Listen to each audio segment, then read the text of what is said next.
এ বাবা, বাবা একটু শোনে দিকে, একটু কাজ আছে। কি আছে বাবা, ডাকছিলে নাকি? শোনা বাবু, তোর একটা কাজ আছে।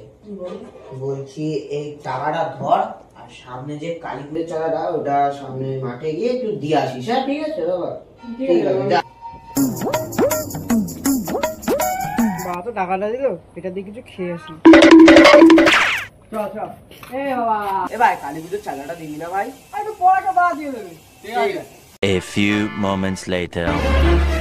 চল বাবা, বাড়িতে আছে, চাদর নিয়ে আসি। চল চল। ও কাকা, কাকা যে চাদরটা নিতে এসেছিলাম। ও কাকা, ওই গো, কোথায় তুমি? হ্যাঁ বাবুরা বলো। ওই পুজোর চাঁদাটা দেবে না? কেন, আমার ছেলেকে দিয়ে পাঠিয়েছিলাম, আপনারা দেয়নি? अरे देवा, ये गड़बड़ है बाबा। তো তোমার ছেলে বল তোমার কাছে যেতে। বাবু এদিকে আয় তো। ওই বাবু এদিকে আয়। কি রে ভাই, চাঁদাটা তো দিসনি? तू तो गया बेटे। বাবু টাকা চুরি করেছিস কেন? তুই টাকা চুরি করেছিস কেন? হ্যাঁ, টাকা চুরি করে কি করেছিস হারামজাদা?